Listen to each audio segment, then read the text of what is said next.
저는 고려대학교 안산병원 외과에서 신장이식과 기타 이제 담도 췌장 질환 수술을 맡고 있는 김성호라고 합니다.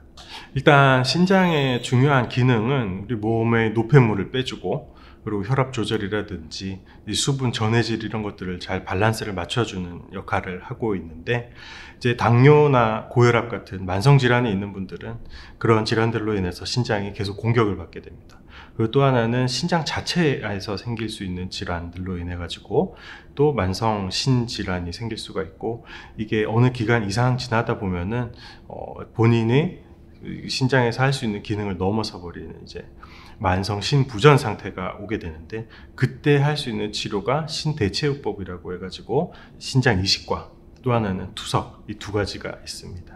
그래서 만성 신부전 상태의 환자분들이 받는 치료라고 보실 수가 있습니다. 신장 이식 종류는 크게 두 가지가 있는데, 첫 번째는 이제 건강한 기증자의 콩팥을 받는 이제 생체 신장 이식이 있고, 두 번째는 이제 뇌사자분의 신장을 이식을 받는 뇌사자 신장 이식, 이 두 가지가 있습니다.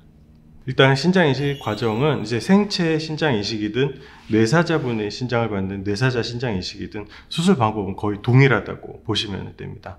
하나의 신장을 가져와서 이제 받는 분, 수혜자분의 배꼽과 여기 만져지는 뼈 사이의 우하복부, 그 부위에 신장이 들어가게 됩니다. 수술 방법은 말씀드린 대로 거의 동일해서 깨끗하게 건강한 신장이 들어간 이후에 그 신장을 먹여 살릴 수 있는 피가 들어갈 수 있는 동맥을 문합을 하고, 그리고 신장에서 한 바퀴 동맥에서 돌고 나온 피가 나올 수 있는 정맥을 문합을 하고, 마지막에 노폐물들이 나올 수 있게 소변줄을 이어드려야 되잖아요. 그래서 요관과 방광을 이어드리는 총 3가지 문합 부위가 이루어지고, 그렇게 해서 수술이 이루어지게 되는데, 이는 말씀드린 대로 뇌사자 신장 이식이나 생체 신장 이식이나 같은 방법으로 이루어지게 되고, 수술 시간은 총 합쳐서 3시간에서 4시간 정도 소요가 된다고 보시면 됩니다. 신장 기증은 생체 신장 기증을 기준으로 말씀을 드리자면은 거의 16살, 16세 이상의 건강하신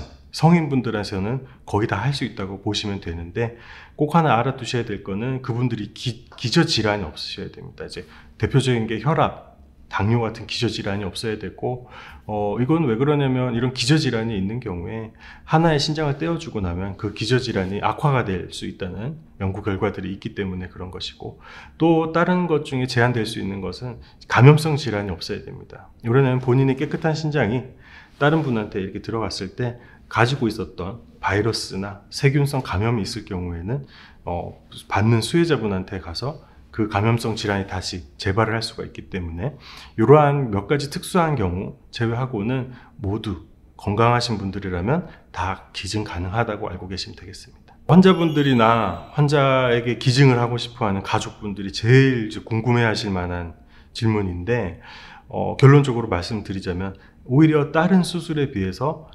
환자분들, 기증자분들한테 남아있을 수 있는 후유증이 더 적다라고 이렇게 말씀을 드릴 수가 있습니다.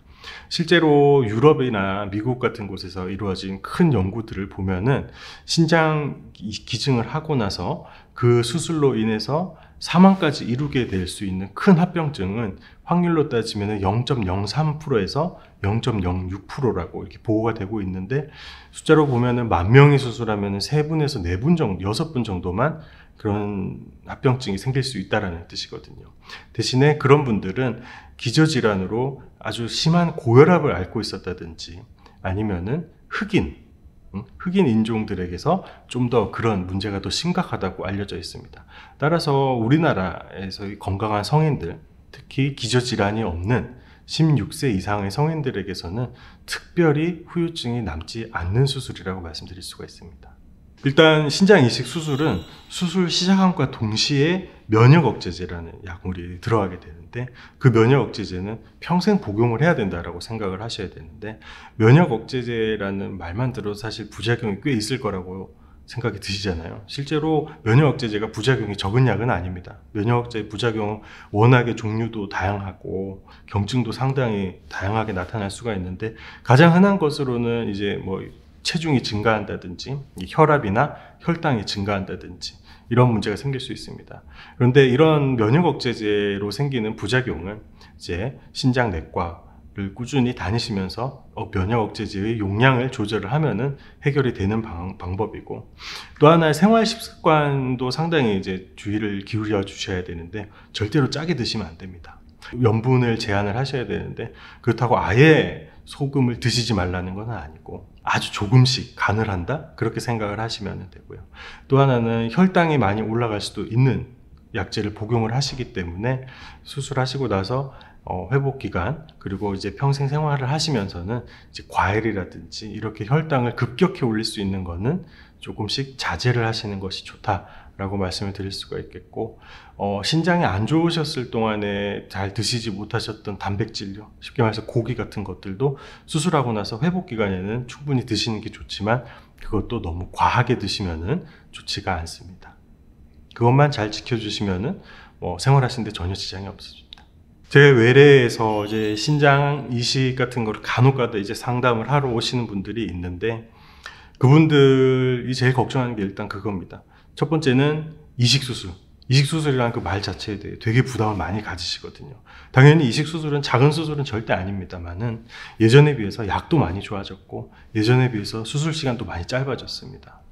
수술 방법도 아주 전 세계적으로 정형화된 방법이 요새 통용이 되고 있기 때문에 이식수술 자체에 대한 부담감은 많이 줄이셔도 좋을 것 같고, 또 하나는 아까 말씀드린 면역억제제에 대한, 면역억제제 딱 듣기만 하면은 아주 위험한 약으로 판단이 되지만은, 꾸준히 면역억제제의 용량을 잘 조절을 하고 하시면은 절대로 부담되는 약이 절대 아닙니다.